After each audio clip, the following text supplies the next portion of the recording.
આજે આપણે બનાવીશું ગુજરાતી સ્ટાઇલ હાંડવો. તો એના માટે મેં અહીંયા 1.5 કપ જેટલા ચોખા લીધેલા છે. હવે ચોખાનું માપ લઈ લીધા પછી આપણે એમાં 1/4 કપ જેટલી અડદની દાળ એડ કરીશું અને 1/3 કપ જેટલી ચણાની દાળ એડ કરીશું. એમાં 1 ટેબલસ્પૂન જેટલા મેથી દાણા એડ કરીશું. હવે બધાને આપણે 3 થી 4 વાર પાણીથી ધોઈ લેશું સરખા, એટલે એમાં કાંઈ કચરો હોય તો નીકળી જાય. 3 થી 4 વાર પાણીથી ધોઈ લીધા પછી આપણે એને 4 થી 5 કલાક સુધી પલાળીને રાખીશું. બધું સારી રીતે પલળી જાય પછી આપણે એને એક મિક્સર જારમાં ટ્રાન્સફર કરી લેશું. હવે મિક્સર જારમાં ટ્રાન્સફર કરતી વખતે એમાં 1/4 કપ જેટલું દહીં અને 1/4 કપ જેટલું પાણી એડ કરી દેશું અને બેટર છે એ ઇડલીના બેટર જેવું રાખીશું. હવે દાળ અને ચોખા છે એ બધું થોડું થોડું એડ કરી અને સરખું બેટર બનાવી લેશું અને આપણે એને એક મોટા બાઉલમાં ટ્રાન્સફર કરી લેશું.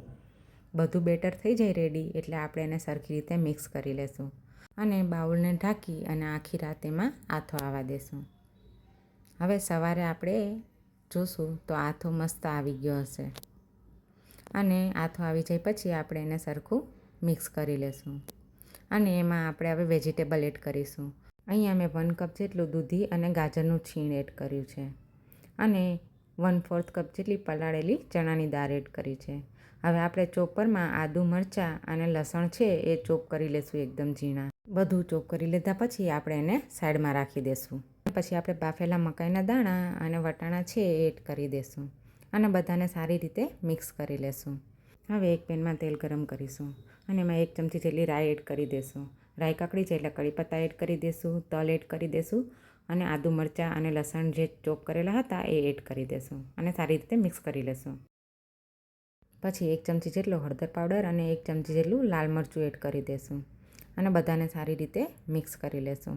મિક્સ થઈ ગયા પછી એમાં 1/4 કપ જેટલું આંબલી અને ગોળનું પાણી એડ કરી દેશું અને બધાને સારી રીતે મિક્સ કરી દેશું.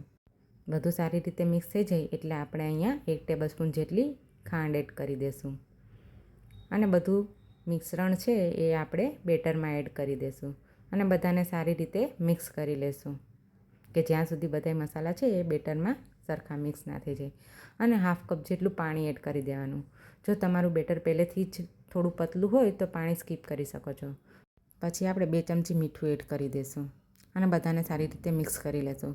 હવે હાંડવો એકદમ જારીદાર બને એના માટે આપણે અહીંયા અડધી ચમચી જેટલો બેકિંગ સોડા એડ કરીશું અને બેકિંગ સોડાને એક્ટિવેટ કરવા માટે 1 ટેબલસ્પૂન જેટલું લીંબુ એડ કરી દઈશું અને બધાને સારી રીતે મિક્સ કરી દઈશું. પછી આપણે 3 ચમચી જેટલો ઘઉંનો દરદરો લોટ છે એ એડ કરીશું અને થોડા ફ્રેશ ધાણા એડ કરી દઈશું અને બધાને સારી રીતે મિક્સ કરી અને આપણું બેટર રેડી કરી લેશું.